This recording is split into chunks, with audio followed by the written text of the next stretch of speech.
Court is now in session. Good morning, ladies and gentlemen. Welcome to the Pennsylvania College Basketball Court, PCBC Season 2, Episode 16. I'm your host and the Honorable Judge Noah, reporting live from Milwaukee, Wisconsin, or more specifically, Brown Deer, Wisconsin. In today's episode, we will be doing a recap of the games that occurred on Tuesday, 7 games from Tuesday, 1 game from yesterday on December 18th. Then we will look at our preview and then picks and predictions for the 8 games on Saturday and 1 game on Sunday. And then we'll go from there. So let's get this episode rocking and rolling. So let's look at the standings as of right now. By the way, this is going to be the final episode of the PCBC for the 2024 calendar year. Because there are no games occurring after this Sunday, December 22nd, the next game available for the PSAC does not occur until January 2nd, 2025. I decided that I'm going to give myself a 2-week break from doing this, so I'm going to be filming this episode today, and then I will do the recap for the games for this weekend on Thursday, January 2nd. So that'll be very exciting. So let's get into this episode before I say Happy New Year to everyone. So in the PSAC East standing-wise, at the top is Westchester. They're 4-0 in conference play, 9-2 overall on a 9-game winning streak. I see some of y'all have joined my podcast, even though you're currently in Sean Morrow's room as of right now. Don't worry, I remember time. Anyways, Westchester at the top. They're 4-0 in conference play, 9-game winning streak. You guys are having reviews. Aren't you guys having your test tomorrow? I'm pretty sure, at least. Maybe I'm wrong. I would say because you guys have to finish the chapter. Oh, you're sick. Okay, fair enough. I respect that. But Westchester 4-0 in conference play. Oh, the test is today. Wow, that's impressive. And 9-2 in conference play, 9-game winning streak. Westchester are pretty much on a roll right now. Second place, 3-1 in conference play, 9-2 overall. 6-game winning streak is East Stroudsburg Warriors. They move up 1 spot from Tuesday's episode. Third place, 3-1 in conference play. They lost their first conference game of the season. Doing fine, I guess. Shepherd, 3-1 in conference play, 7-4 overall. Millersville in 4th place. They're 2-2 in conference play, 6-5 overall. I would bet it's not too bad. I mean, as long as you did the review. I created the review, by the way. You're welcome. Millersville's 2-2 in conference play, 6-5 overall. They lost on Tuesday, but their game against Clarion did not count as a conference game for them. 5th place, 2-2 in conference play, 5-5 overall. They're on a 3-game winning streak right now. That is the Lock Haven Bald Eagles. 6th place right now sitting in that final spot in the East. Congratulations, Sankey. I think it's 2 tests in a row now you've gone 100%. Anyways, 6th place holding on that final spot in the East is Shippensburg. They're 1-3 in conference play, 2-7 overall. Still on a 4-game losing streak. Did not play on Tuesday. Whoa, my computer just froze. Okay, 7th place outside the playoffs is Bloomsburg. They are 1-3 in conference play, 2-9 overall this season on a 1-game winning streak. But we'll talk about the game in just a moment. Mansfield in 8th place. They're 1-4 in conference play, 3-7 overall. They have also been on a 1-game losing streak. At the bottom of the PSAC East is the Kutztown Golden Bears, 0-4 in conference play. They're the only team in the PSAC this season so far that has not had a win. So we'll wait and see when Kutztown finally wins a game. I would guess pretty soon. But they're 0-4 in conference play, 3-7 overall, and they're on a 3-game losing streak. Going to the west coast of Pennsylvania. I know, coast. West side of Pennsylvania, the correct side of Pennsylvania. The PSAC West goes as follows. In first place at 5-0 in conference play with a 9-2 record overall. They're on a 9-game winning streak. Ranked number 17 in Division II right now. That is the Gaining Golden Knights. Second place, they're 3-2 in conference play. 8-3 overall. They had an impressive win against Millersville on Tuesday. It is the Clarion Golden Eagles. They've already matched their number of wins from last season. and they did it in 17 less games. So they're probably going to already have a double-digit win season, which who knows how long it's been since Clarion had a double-digit win season. Third place, 3-2 in conference play, 7-5 overall on a 2-game losing streak. That is the Pitt Johnstown Mountain Cats. Fourth place at 3-2 in conference play, 6-5 overall. They won their game on Tuesday against Kutztown. That is the Crimson Hawks IUP. Fifth place on a 4-game winning streak right now, 3-2 in conference play, 6-6 overall with a win against Mansfield on Tuesday. That is my alumni SRU. Sixth place, holding on to that final spot right now in the West with a 2-3 record in conference play, 9-4 overall, 2-game losing streak. It is the Seton Hill Griffins. Seventh place, I am already putting my candidate right now for the biggest dud of the 2024-25 season. It is the California Vulcans, spelled with 7 L's, because they're on a 7-game losing streak right now. 1-4 in conference play, and they're 6-7. The good news is, though, they did get one of their best players back in Dahl Whitehead Jr. The bad news is they still suck at this time. And then dead last in the West, 5-game losing streak. They're 1-4 in conference play, 4-7 overall. That is the Edinburgh Fighting Scots.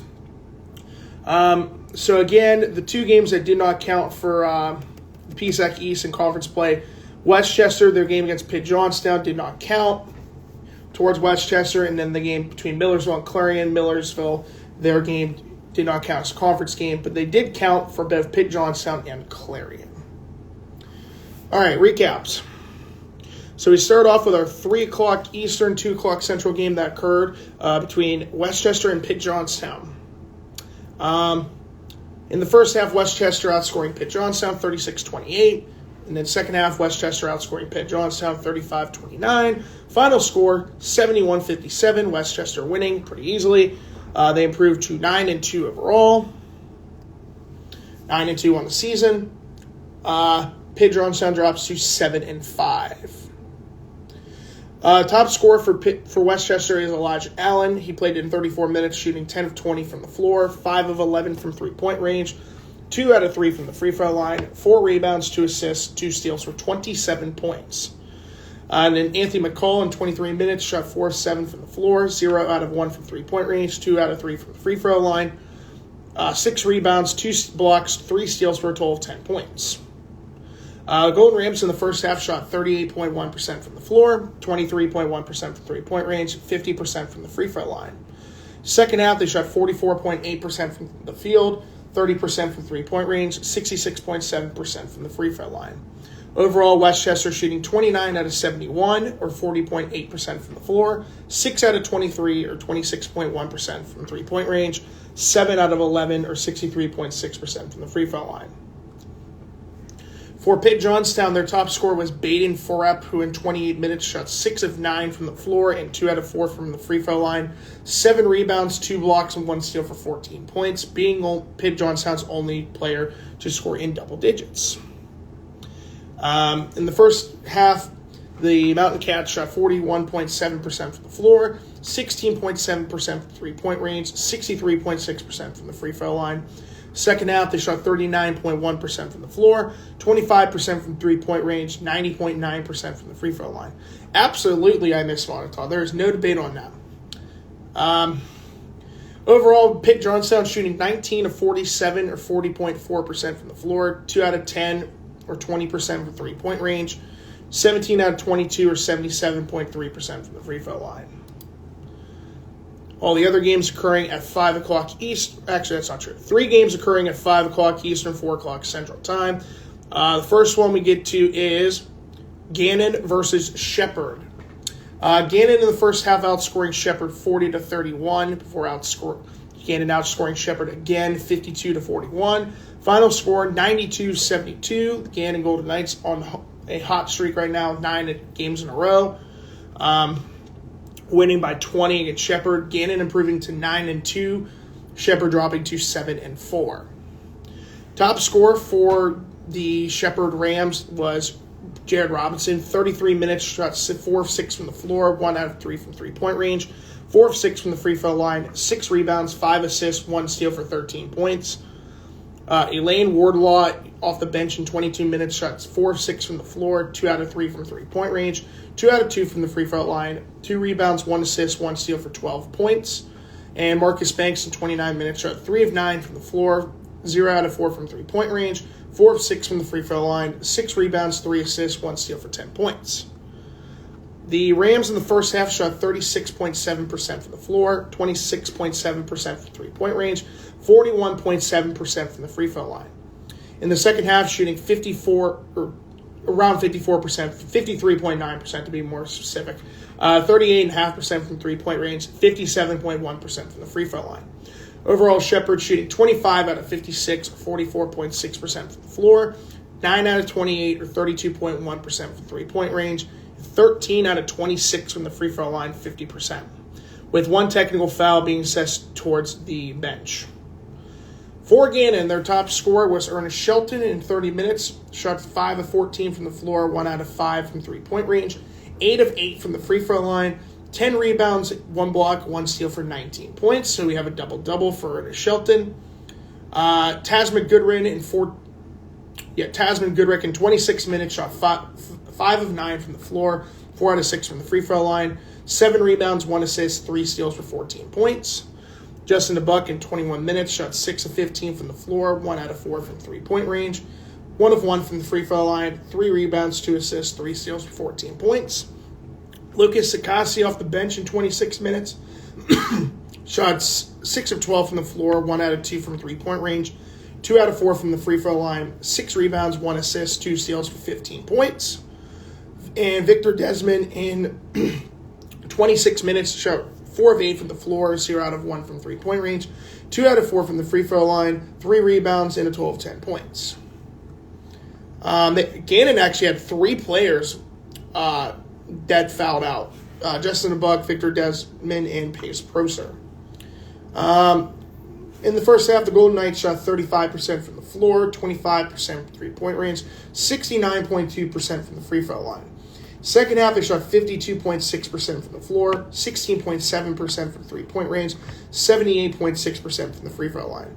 Overall, Gannon shot 34 out of 78, or 43.6% from the floor, 4 out of 18, or 22.2% from three-point range, 20 out of 27, or 74.1% from the free throw line.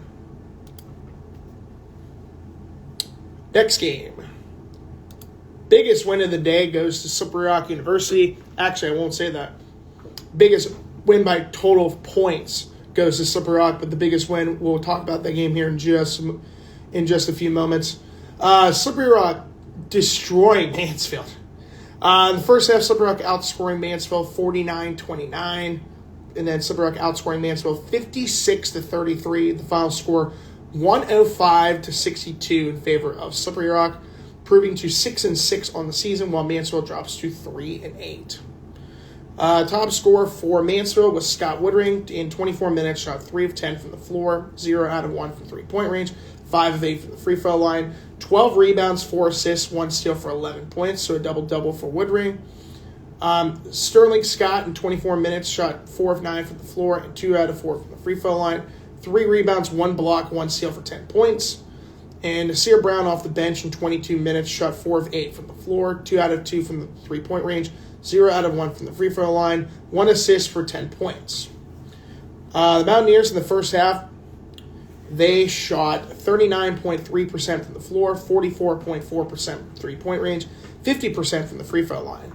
Second half, they shot 39.4% from the floor, 16.7% from three-point range, 46.2% from the free throw line.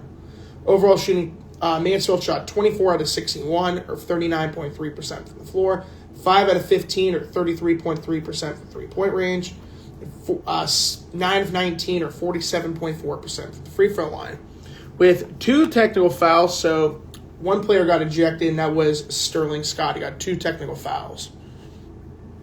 All right. For SRU, their top scorer, they actually had 2 guys with 23 points. We'll discuss Luke Howells first, who in 29 minutes shot 7 of 12 from the floor, 5 out of 9 from three-point range, 4 out of 4 from the free throw line, 4 rebounds, 7 assists, 3 steals for 23 points. Bobby Clifford in 23 minutes off the bench shot 9 of 13 from the floor, 4 out of 5 from three-point range, 1 out of 3 from the free throw line, 4 rebounds, 2 assists, 3 blocks, 4 steals with 23 points. So he definitely did a lot of production in the 23 minutes that he came off the bench. Maseo Austin in 30 minutes, 7 of 12 from the floor, 0 out of 2 from three-point range, 6 of 7 from the free throw line, 5 rebounds, 4 assists, 4 blocks, and 3 steals for 20 points. My main man, Ike Herser, congratulations on, I know he did it against Bloomsburg on December 7th, but I just saw the news yesterday. Congratulations to Ike Herser on being earning his 1,000th career point last week. Spoiler alert, there's going to be 3 others on this list that I'm going to be talking about shortly. Ike Herser is the first one who in 22 minutes shot 6 of 13 from the floor, 3 out of 7 for three-point range, 2 out of 4 from the free throw line, 3 rebounds, 1 assist, 4 steals for 17 points. Especially for a guy who has who dealt with injuries his first 2 seasons at Gannon. He has definitely overcome those injuries and has done a terrific job in his 2 seasons, in his year and a half so far at Slippery Rock. Slippery Rock in the first half shot 45.95%, so around 46% from the field, 47.1% from three-point range, 70% from the free throw line.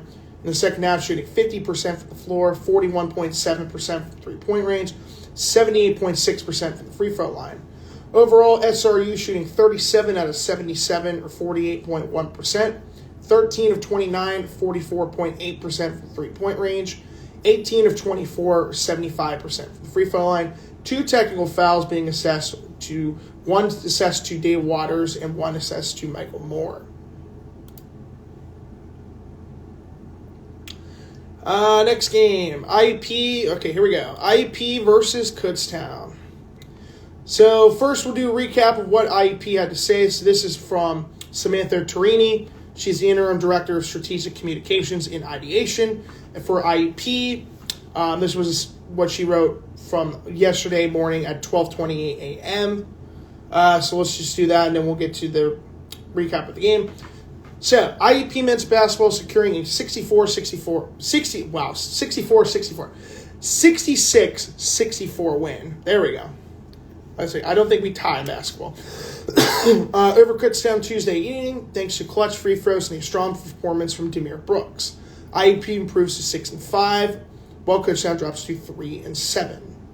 IEP outshot Kutztown in the first half, posting 45.8% field goal percentage compared to Kutztown's 37.9%. In the second half, IEP capitalized on the opportunity for free throws, making 14 of 19 free throw attempts despite only connecting on 9 field goals in the second half. IEP scored 15 points. Yeah, it was very impressive. Then again, Mansfield's not that good, but very impressive performance for Slippery Rock on Tuesday. I actually had a couple of friends that actually went to that game. Crimson Ox scored 15 points off turnovers at 13 on fast breaks. Despite not starting, Demir Brooks made a significant impact in 37 minutes. He shot 6 of 8 from the floor and 6 of 10 from the free throw line, earning his 5th double-double of the season. He also tallied 7 blocks and a steal. Goodness gracious, what a game he had. So he almost had a triple-double if he had 3 more blocks. Carmani added 14 points and 2 rebounds. Moore and Grove each added 11 points. Grove, Triggs, and Herring both recorded a block apiece. Final 4 minutes, yada, yada, yada. Okay, so that's pretty much what I'm going to be saying. Okay. So, Kutztown and IEP in the first half, IEP outscoring Kutztown 32-28, for Kutztown outscoring IEP 36-34, with IEP winning by 2 points. Final score 66-64. IEP improves to 6-5 and 2-2 in conference play, while Kutztown drops to 3-7 overall and 0-4 in conference play. Top scorer for Kutztown was Jaden McGee in 33 minutes, shot 7 of 12 from the floor, 1 out of 4 from three-point range, 2 out of 4 from the free throw line, 9 rebounds, 1 steal for 17 points. Josh McCoy in 35 minutes shot 5 of 7 from the floor, 3 out of 4 from the free throw line, 7 rebounds, 1 steal for 13 points. Jalen Bryant, who was the number 1 scorer for the Bears, IEP again, proving that they can handle any top scorer in the conference. That's going to be key because they're going to be facing a guy who's pretty dang good at scoring points, especially in the paint. But Jalen Bryan, in 38 minutes, shot 2 of 14 from the floor, 2 out of 4 from three-point range, 5 of 6 from the free throw line, 3 rebounds, 1 assist for 11 points. Jordan Nkoa Abasolo, 28 minutes, shot 4 of 8 from the floor, 2 out of 3 from the free throw line, 3 rebounds, 2 assists, 3 rebounds, 2 blocks, 2 steals for 10 points. And then Amir Cunningham, in 14 minutes off the bench, shot 4 of 6 from the floor, 3 out of 4 from the free throw line, 3 rebounds, 3 blocks for 11 points. The Golden Bears in the first half shot 32.1% from the floor, 22.2% from three-point range, 72.7% from the free throw line. In the second half, shooting 43.3% from the floor, 20% for three-point range, 75% from the free throw line. Overall, Kutztown shot 22 out of 58, 37.9% from the floor, 3 out of 14 or 21.4% from three-point range, 17 out of 23 or 73.9% from the free throw line. For IUP, top scorer was Demir Brooks, who in 37 minutes off the bench shot 6 of 8 from the floor, 6 of 10 from the free throw line, 12 rebounds, 1 assist, 7 blocks, 1 steal for 18 points. So as I said earlier, he was very close to a triple-double. Very impressive performance for Demir Brooks, especially coming off the bench. Back to the top, Kamani Marrero in 29 minutes shot 5 of 9 from the floor, 1 out of 4 from three-point range, 3 of 4 from the free throw line, 2 rebounds, and a total of 14 points. Christian Moore in 37 minutes shot 3 of 8 from the floor, 0 out of 2 from three-point range, 2 of 2 from the free throw line, 2 rebounds, 1 block for 11 points. Luke Triggs, 13 minutes, 2 of 6 from the floor, 0 out of 1 from three-point range, 1 rebound, 1 block, 4 points. Serb Furton in 21 minutes, 0 of 3 from the floor, 0 out of 1 from three-point range, 2 of 2 from the free throw line, which was really impressive. 3 rebounds in a total of 2 points. Demir Brooks, already got him. Ian Herring, 25 minutes, 3 of 5 from the floor, 8 rebounds, 1 assist, 1 block, 1 steal for 6 points. And Alfonso Pickens Jr. in 12 minutes, 0 out of 2 from the floor, 0 out of 1 from three-point range, 1 rebound, 1 assist, and unfortunately did not have any points. In the first half, IUP shooting 41.9% from the floor, 20% from three-point range, 66.7% from the free throw line.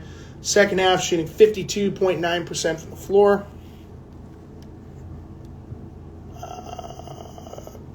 Okay, there we go. Sorry about that. Is IUP nice? Yes, it is a beautiful campus. Love it. Especially the hub building. 52.9% from the floor, 33.3% from three-point range, 73.7% from the free throw line. Overall, IUP shooting 22 out of 48, 45.8% from the floor, 4 out of 16, 25% from three-point range, 18 out of 25, or 72% from the free throw line. Ladies and gentlemen, at basketball, do they get buckets?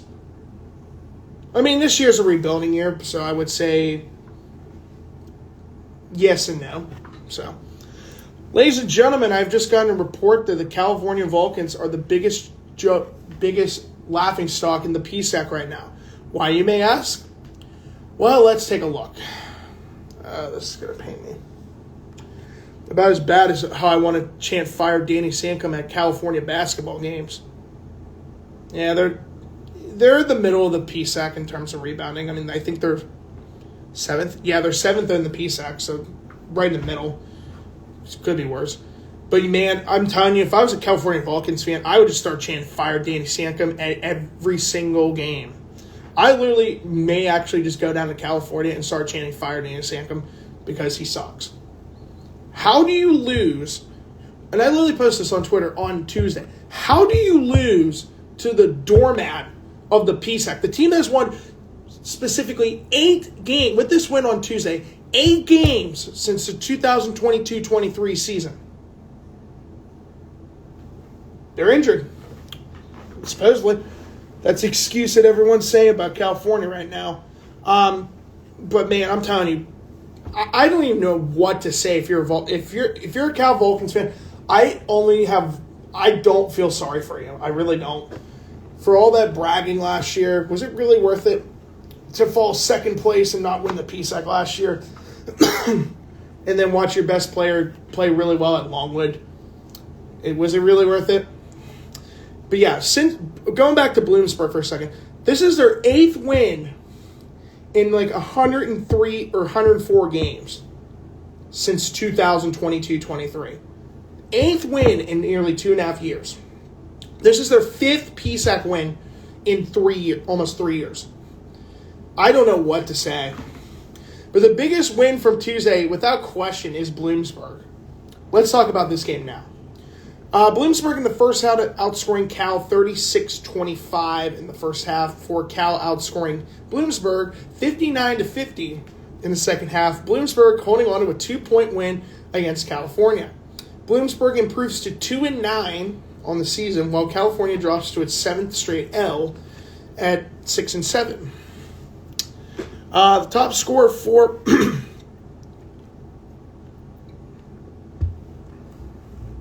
Bloomsburg was Matt Bengal in 37 minutes. Shot 11 of 17 from the floor, 3 out of 4 from three-point range, 5 of 8 from the free throw line, 4 rebounds, 1 assist, 1 block, and 3 steals for 30 points. Kent Oilauer in 28 minutes, 7 of 9 from the floor, 1 out of 3 from three-point range, 2 of 2 from the free throw line, 3 rebounds, and a total of 17 points. Tony Henderson in 34 minutes, 5 of 10 from the floor, 1 out of 4 from three-point range, 2 rebounds, 1 assist, 2 steals for 11 points. The Huskies in the first half shot 52% from the floor, 50% from three-point range, 83.3% from the free throw line. In the second half, shooting 64.5% from the floor, 44.4% from three-point range, 75% from the free throw line. Overall, Bloomsburg shooting 35 out of 56, or 58.9% from the floor, 9 of 19, or 47.4% from three-point range, 11 of 14, or 78.6% from the free throw line. The Vulcans. I don't even know where to start with this team. I really don't. Their top scorer was Damon Alexander. Actually, had 2 guys with 22 points. Dalman Alexander, in 33 minutes, shot 6 of 12 from the floor, 10 of 11 from the free throw line, 11 rebounds, 2 assists, 1 steal for 22 points. So a very impressive performance from Dalman Alexander with the double-double. Yes, I will be here for another couple days, and then I will be coming back home before Christmas Eve. So I will be back. Don't you worry. I'm not here forever. Cam Polak, who's had some really impressive game, 2 back-to-back impressive games. This one was a really good game for him. 26 minutes, 8 of 14 from the floor, 4 of 8 from three-point range, 2 of 2 from the free throw line, 5 rebounds, 1 steal for 22 points. The return of Donald Whitehead Jr. was not too impressive, I will say that. I know, I'm so excited. I can't wait to be back home this weekend. Woo! But the return of Donald Whitehead Jr., not a good performance. I will just say that. 38 minutes, 4 of 16 from the floor, 4 of 15 from three-point range, 4 of 4 from the free throw line, 5 rebounds, 1 assist, 1 steal for 16 points. So they got one of their key players back, but they're still missing Bryson Lucas, Keith Pallick III, and Damon Arnett as of right now. So who knows when they're going to be fully healthy? Time will tell. Yeah, I'm spending with my brother now because I won't be able to see him for Christmas, and then I'm spending time with family. Those are only scores with double digits. So California in the first half shot 31.3% from the floor, 26.7% from three-point range, 50% from the free throw line. Second half shooting 43.9% from the floor, 31.6% from three-point range, 94.4% from the free throw line.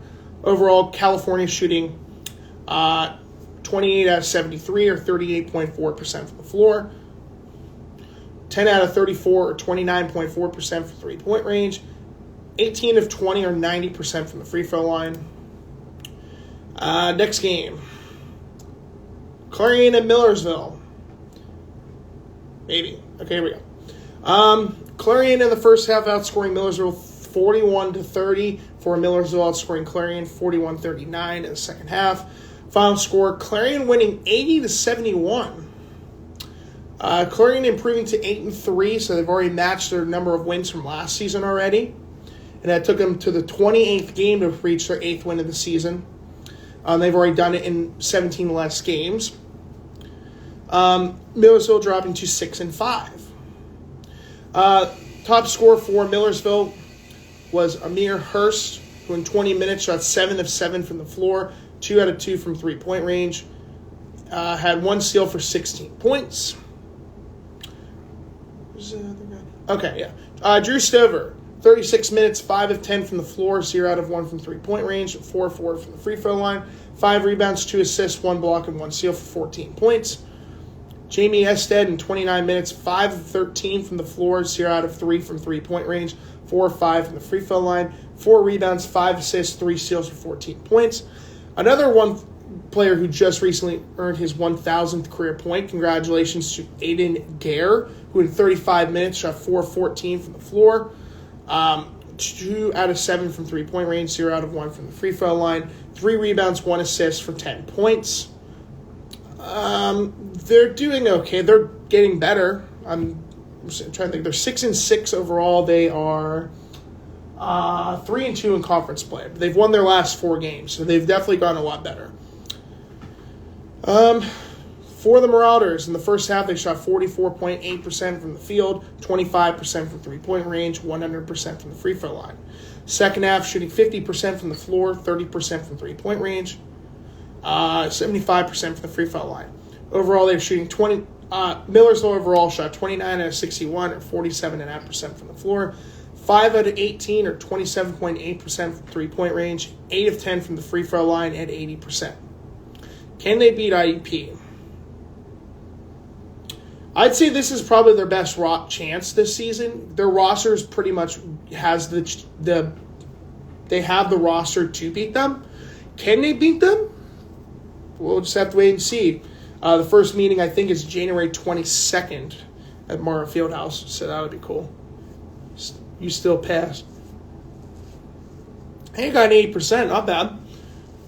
That's still passable. Clarion, their top scorer, and another guy, congratulations to, is Cam Kearney. He also just scored his 1,000th career point on Tuesday against Millersville. And the last guy I forgot to mention, my good man and former IUP Crimson Hawk, now plays for the Towson Tigers in his second season with Towson University, is my good old man, the letter T, Tommy Wassaliman. He also just recorded his 1,000th career point. So congratulations to, once again, Ike Herster, Aiden Gare, Cam Kearney, and Tommy Wassaliman for all reaching the 1,000 career point plateau. Incredible achievement for all 4 of these guys. So for Cam Kearney, in 32 minutes, shot 9 of 13 from the floor, 2 out of 3 from three-point range, 9 of 10 from the free throw line, 5 rebounds, 1 block for 29 points. Jeremy Thomas II, in 28 minutes, shot 5 of 10 from the floor, 1 out of 2 from three-point range, 1 out of 3 from the free throw line, 3 rebounds, 2 assists, 4 blocks, and 2 steals for 12 points. And Gavin Cote, in 27 minutes, 3 of 8 from the floor, 3 out of 5 from three-point range, 1 out of 2 from the free throw line, 3 rebounds, 1 assist, 1 steal for 10 points. The Golden Eagles in the first half shot 51.7% from the floor, 50% from three-point range, 66.7% from the free throw line. Second half, they shot 43.5% from the floor, 40% from three-point range, 75% from the free throw line. Overall, Clarion shooting 25 out of 52, or 48.1% from the floor, 9 out of 20, or 45% from three-point range, 21 out of 29, or 72.4% from the free throw line. Final game from Tuesday, Lock Haven at Edinburgh. In the first half, Edinburgh outscoring Lock Haven 41-34 before Lock Haven outscoring Edinburgh in the second half 37-28. Final score 71-69 in favor of the Lock Haven Bald Eagles, who improved to 5-5, while Edinburgh drops to 4-7. Top scorer for Lock Haven was Isaiah Stewart. In 36 minutes, 5 of 11 from the floor, 1 out of 2 from three-point range, 9 of 9 from the free throw line, 7 rebounds, 1 assist, 2 steals for 20 points. Laquan Bird, in 28 minutes off the bench, shot 7 of 10 from the floor, 1 out of 1 from three-point range, 4 rebounds for a total of 15 points. Eli Washington, 24 minutes, 6 of 9 from the floor, 0 out of 2 from three-point range, 2 out of 2 from the free throw line. Because I didn't teach you. There's only one section. I'm sure Mr. Marr did a good job of teaching that one section. And I think it dealt with, we were supposed to be talking about Virgil with, like, poets, and then talking about, like, the aqueducts being built in the city. So, anyways, Eli Washington, 24 minutes, 6 of 9 from the floor, 0 out of 2 from three-point range, 2 of 2 from the free throw line. Yes, he is the author. He is an author. 1 rebound, 3 assists, 1 steal for 14 points. Kevin Coleman in 28 minutes off the bench, 3 of 5 from the floor, 0 out of 1 from three-point range, 4 of 5 from the free throw line, 7 rebounds, 1 assist, 1 block for 10 points. The Bald Eagles in the first half shot 48.2% from the floor, 33.3% from three-point range, 100% from the free throw line. In the second half, they shot 59.1% from the floor, 0% from three-point range, and 91.7% from the free throw line. Overall, they shot 26 out of Lock Haven shooting 26 out of 49 from the floor, 53.1% from three-point range, 2 out of 10. Oh, wow. I don't know why I did that. 53.1% from the floor, 2 out of 10, or 20% from three-point range, 17 out of 18, or 94.4% from the free throw line, with 1 technical foul being assessed to Kevin Coleman. For Edinburgh, their top scorer was Steve Kelly, who in 36 minutes shot 7 of 12 from the floor, 1 out of 2 from three-point range, 2 of 4 from the free throw line, 6 rebounds, 5 assists, 1 steal for 17 points. Sinker Everin in 35 minutes shot 8 of 15 from the floor, 1 out of 2 from the free throw line, 7 rebounds, 1 assist, 1 block, and 2 steals for 17 points. Evan Berger in 31 minutes shot 5 of 11 from the floor, 2 out of 4 from three-point range, 2 out of 2 from the free throw line, 5 rebounds, 1 assist, 3 steals for 14 points. Overall, the Fighting Scots in the first half, they shot 51.5% from the floor, 46.2% from three-point range, 33.3% from the free throw line. The second half, 34.5% from the floor, 12.5% from three-point range, 77.8% from the free throw line. Overall, Edinburgh shooting 27 out of 62, or 43.5% from the floor, 7 out of 21, or 33.3% from three-point range, 8 of 12 from the free throw line, 66.7%. So on Tuesday, I went 4-3 overall. My predictions, games I got correct, were Gannon against Shepherd, Lock Haven versus Edinburgh, SRU against Mansfield, and IUP against Kutztown. Games I got incorrect: Pitt Johnstown losing to Westchester, California somehow losing to Bloomsburg, and Millersville losing to Clarion. One game from Wednesday, the only game I got, so the game from Wednesday I got correct as well. East Stroudsburg beating Seton Hill. In the first half, East Stroudsburg outscoring Seton Hill 37-33. Second half, East Stroudsburg outscoring Seton Hill 43-39. Final score 80-72 in favor of the East Stroudsburg Warriors, who proved to 9-2, while Seton Hill drops to 9-4.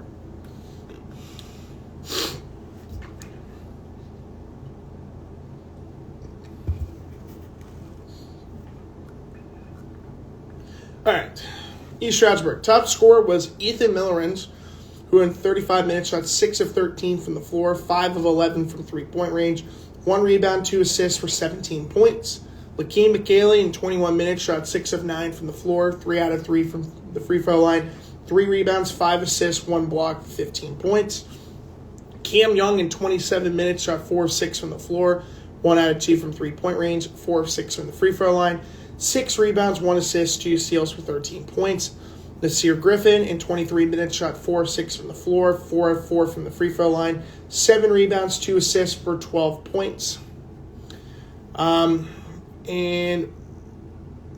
Evan Morton in 23 minutes off the bench shot 2 of 12 from the floor, 2 out of 7 from three-point range, 6 of 7 from the free throw line, 2 rebounds, 1 assist, 1 steal for 12 points.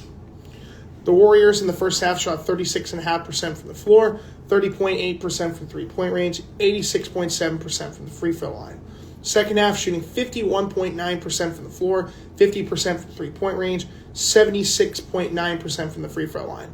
Overall, East Stroudsburg shot 24 out of 53, or 45.3% from the floor, 9 out of 23, or 39.1% from the three-point range, 23 out of 28, or 82.1% from the free throw line, with one technical foul being assessed to Lakeem McKaylee.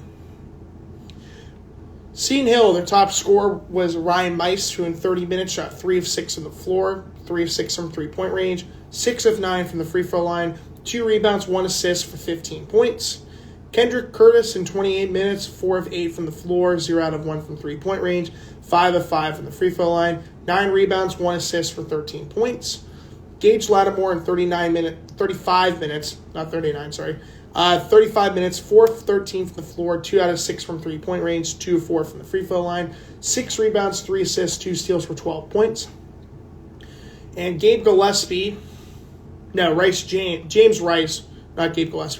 James Rice in 24 minutes shot 4 of 5 from the floor, 2 out of 3 from three-point range, 1 rebound, 3 assists for 10 points. The Griffins in the first half shot 44.4% from the floor, 36.4% from three-point range, 83.3% from the free throw line. Second half, they shot 44% from the floor, 31.3% from three-point range, 66.7% from the free throw line. Overall, Seton Hill shot 23 out of 52, or 44.2% from the field, 9 out of 27, or 33.3% from three-point range, and 17 out of 24 from the free throw line, 70.8%.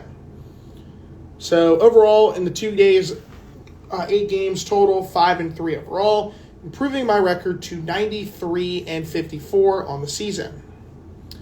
So not too bad. That's about, I think that's still 63.3% of the games I've still got correct, so no changes there. So let's look at the games from Saturday. There are 8 games on Saturday, 1 game on Sunday. So first game is 1 o'clock Eastern, 12 p.m. Central. It is... I don't need that anymore. First game, 1 o'clock Eastern, 12 o'clock Central. 4-7 Edinburgh traveling to take on Bloomsburg, who is 2-9, who has the most impressive win from this past couple days. All the remaining games are at 3 o'clock Eastern, 2 o'clock Central Time. 6-6 SRU traveling to East Stroudsburg to take on the 8-2 Warriors. Seton Hill, the Griffins are 9-4. I don't know why I put 9-3. They're 9-4 on the season, traveling to Westchester to take on the Golden Rams. That'll be a good game to watch out for. Pitt Johnstown, who is 7-5, traveling to the BAC to take on Shepherd Rams, who are 7-4. Clarion 8-3, traveling to Shippensburg to take on 2-7 Raiders. Gannon, who's ranked number 17 in Division II, 9-2, traveling to Thomas Fieldhouse to take on the Bald Eagles, who are 5-5. The California Vulcans, had to throw that in there. 6-7, traveling to Kutztown to take on the Golden Bears, who are 3-7. If they lose that game, I don't know. I mean, losing to basically the two teams that are considered the doormat of the PSAC. That's not looking too good for them. And then IEP 6-5, traveling to the Pasilla Gymnasium to take on the Millersville Marauders, basically in the form of the Raiders. And then Sunday at 3 o'clock Eastern, 2 o'clock Central Time, Wilson College, who is either going to be 4-7 or 3-8, currently 3-7 right now, traveling to Shippensburg to take on the Raiders, who are either going to be either 3-7 or 2-8. So we'll see what happens there. So let's look into the scouting report for Saturday's game. So this is the 2,285th career game for the IEP Crimson Hawks. All-time record, 1,502 wins versus 782 losses. Back to a 658 winning percentage lifetime. Millersville versus IEP. So IEP, I don't know why I said Millersville, because they're not the home team. IEP and Millersville, oh my God, I'm losing my mind today. I should have done this at 10 a.m. Central Time. Oh well, it is what it is. So IEP at Millersville. IEP coming in 6-5 with a 3-2 record in conference play. They are 4th in the PSAC West. Their previous game came on December 17th, so Tuesday versus Kutztown at home, winning 66-64. Millersville, 6-5 on the season, 2-2 in conference play. They are 4th in the PSAC East. Their previous game was Tuesday as well, December 17th, at Clarion, which they had lost 80-71. Game time is 3 o'clock Eastern, 2 o'clock Central Time at the Pasilo Gymnasium in Millersville, Pennsylvania. Beautiful facility. I did not go in, but I have been to Millersville before. It's a really nice campus, about 15 minutes west of Lancaster, Pennsylvania. How I know this area is because my brother actually spent last summer in Lancaster, so he actually lived at Millersville. It was a beautiful, really nice campus in the middle of the rolling hills valley of south central Pennsylvania. Something new that I'm actually trying to do is the distance between the away team and the home team. So this one's going to be the travel distance from the Kovalchik Convention Athletic Complex, where IEP's home is, to the Pasilo Gymnasium. It's about 212 miles or 341 kilometer ride. Roughly takes about 3 hours and 34 minutes. This is the 43rd all-time meeting between these two programs. IEP leads the all-time series 27-15. The previous matchup between these two teams was actually a game I remember. December 30th, 2022. IEP at that time was the number 1 team in Division II basketball. That was when IEP had that unbelievable season where they won like their first 21 they won their first 21 games, but then their only loss came at Mercyhurst, and then they pretty much won the rest of the way, but then they lost in the Sweet 16 to West Liberty. But that was but anyways, the last matchup, December 30th, 2022, IEP cruised against Millersville, 76-45. I highly doubt that's going to be the score this time coming around. So, let's look at the 7 key elements of my fundamentals of basketball. Again, this is based off the 7 categories I feel like are the most important. So we have offense, defense, field goal percentage, 3-point field goal percentage, free throw percentage, rebounds, and of course, assist to turnover ratio. So, offensively, Millersville is tied for 4th in the conference at 84.2 points per game. Miller's IEP tied for 14th in the conference at 72.6%, or 72.6 points per game. The advantage easily goes to Millersville. Defensively is pretty close. IEP is allowing 72.5 points per game. That's 4th in the conference. Defensively for Millersville, they're allowing only 74.8 points per game. That's ranked 7th. Advantage IEP. Field goal percentage is a pretty easy one because Millersville's top of the PSAC at 48.9% from the floor as a team, where IEP is 43.5% from the floor as a team. That's ranked 11th in the conference. Advantage easily goes to Millersville. 3-point field goal percentage. This is a close one. IEP is shooting 30.6% from 3-point range as a team. That's ranked 12th. Surprisingly, right behind them is the Millersville Marauders, who shoot 29.9% from 3-point range as a team. That's ranked 13th. Advantage IEP. Free throw percentage. Millersville is 7th in the conference at 74.7%. IEP is 9th at 71.7%. Advantage Millersville. Rebounding. Millersville is averaging 39.4 rebounds per game. That's 5th. IEP 38.3 at ranked 7th in the conference. Advantage Millersville. Assist to turnover ratio. This one's really the closest one. IEP is 7th in the conference at 1.02 assists per turnover. They did terrible on Tuesday. I think they had 5 assists against 12 turnovers. So under half, that pretty much sank them because I think they were 1.09, so now they're 1.02. But Millersville's tied for 8th at 1.01 in the conference, so 1.01 assists per turnover. Advantage slightly goes to IEP. If we go by the key elements results, Millersville, this is, I believe, the first time that IEP has not been favored based off of these key elements. Millersville has 4 of the 7 key elements compared to IEP's 3. But still, it's very close. Top scores for IEP, number 11, Christian Moore, 19 points and 3.6 rebounds per game. He's shooting 41.3% from the floor, 37.1% for three-point range. Second highest scorer is number 1, Kaimani Marrero, who just had his birthday yesterday. Happy birthday, Kai.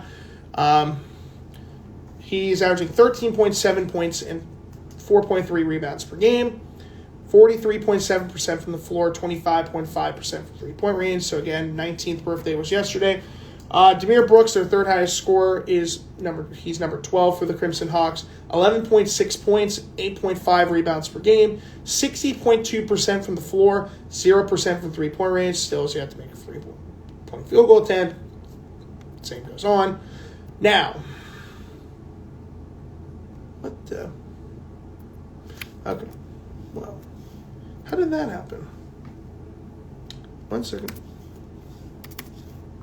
I don't know why they did that. Oh, that's fine. For the Millersville Marauders, their top scorer, no surprise on this one. So I get this load up real fast. It took a minute to load. There we go. Their top scorer, no surprise, is number 42. He's a 6'8" forward and senior from Orland, Pennsylvania, playing his high school ball at Upper Dublin High School, Drew Stover. Drew Stover is averaging 19.3 points, 6.9 rebounds per game, shooting 69.7% from the floor and 30% from three-point range. He has shot 3 out of 10 from three-point range so far this season. Second highest scoring player is number 4. Guy I know pretty well. He's a 6'6" forward and junior from Williamsport, Pennsylvania, playing his high school ball. There we go. At Loyalsock High School, that is Siraj Ali, the transfer from Transfer from Mansfield University. There we go. He is averaging 14.7 points and 7.4 rebounds per game, shooting 58.8% from the floor and 11.1% from three-point range. He's 1 of 9 overall this season from three-point range. And third highest scoring player is number 24. He's a 6'4" guard and redshirt junior from Williamsport, Pennsylvania, playing his high school ball at Loyalsock High School. That is the guy who just recently scored his 1,000th career point, Aiden Gare. He is averaging 13.7 points per game and 2.3 rebounds per game, shooting 38.3% from the floor, 35.9% from three-point range. Now, 3 keys of the game. Number 1. Make Drew shoot out from outside the paint. Again, I think last season he shot 71% from the floor last season, which was a school record. He's pretty close to that so far this season. So if they can make Drew Stover shoot outside the paint, he's not that good in terms of his shooting. Because a lot of his plays are going to go. A lot of the plays that IEP is going to have to try to create is try to avoid getting Drew Stover to be inside the paint. That's going to be the same thing with Siraj Ali as well. They both are big kids. They're going to try to get inside the paint. They both like to get a lot of rebounds. So we have to make sure that Drew Stover and Siraj Ali try to shoot from outside the paint. That's going to help them out big time. Number 2, irritate the Marauders. I mean, heck, we've already played pretty well against Millersville in recent years. I mean, we beat them almost 2 years ago, and then beat them in the 2022 PSAC championship game. Can they do it again? Can they try to avoid these early being down so early? Hopefully IEP can get a good start in the first half, because I feel like that's been something they've struggled with on the road this year, is trying to get that early lead. Number 3, limit the number of turnovers on offense. There we go. Again, they had 12 turnovers against 5 assists on Tuesday, so not a good performance in terms of the assist-to-turnover ratio. They need to try to be careful with the number of turnovers against Millersville. If they can limit the amount of turnovers and make more assists than turnovers, IEP will pretty much should be in cruise control at that point. So that's pretty much it for that. So let's look at my picks and predictions for the games that are occurring on Saturday and one game on Sunday. So first game, Edinburgh at Bloomsburg. I'm picking Edinburgh in this game. Slippery Rock at East Stroudsburg. Give me East Stroudsburg to win that game. I think the 4-game losing streak is going to end. 4-game winning streak is going to end. Seton Hill at Westchester. I originally was picking Seton Hill on this game.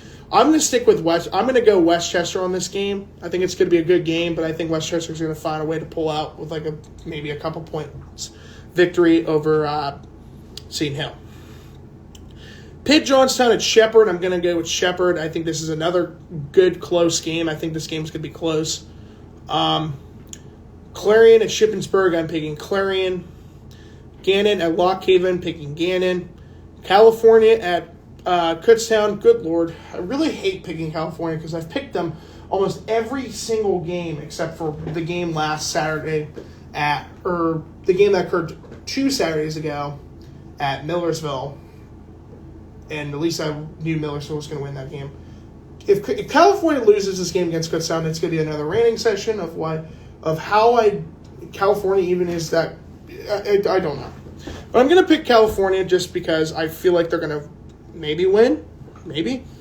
IEP and Millersville, this one's going to be close. I think Millersville has a little bit of an up advantage. If this game was played at the Kovalchik, I would have picked IEP really easily, but I'm still picking IEP to win this game at Millersville. It's going to be close. I think this game's going to be close. I'm going to say IEP wins by like 3. They find a way to win. And then Wilson at Shippensburg. I'm going to go Shippensburg. I think this game could be a close one. I don't know anything about Wilson other than there's college, I think, from central Pennsylvania, in the east central part of Pennsylvania. So, yeah, that's pretty much it for right now in terms of the episode with the PCBC. So, again, I will not be filming during next week just because of holiday season coming up. So expect episode 17 of the PCBC with recaps from the games that occur on this Saturday and one game on Sunday. I'm going to be shooting for January 2nd is going to be the next episode for episode 17. That's the only game that's going to occur between IEP and Teal College, which is actually not that far. It's about a 35-minute drive up the road. And then we get to the beginning of the PSAC East, the PSAC interdivision, the PSAC division games. So the West playing the West and the East playing the East. So this is the final crossover schedule for the PSAC this weekend, and this will be the final set of games for the 2024 calendar year. So when I return in 2 weeks, we will be starting to begin the West versus West and East versus East PSAC conference games. So, hope you guys have a wonderful holiday. Enjoy Christmas Eve, Christmas, New Year's Eve, and New Year's Day with your friends and family. Please stay safe over these next 2.5 weeks with high school kids, because I know I have a bunch of them join pretty frequently. So, hope you guys have a good holiday break. But I will see you guys on January 2nd, 2025. So, with that being said, this is going to conclude episode 16. I'm your host, the Honorable Noah, Judge Noah, reporting live from Brown Deer, Wisconsin. Have a great holidays, and I will see you guys next year.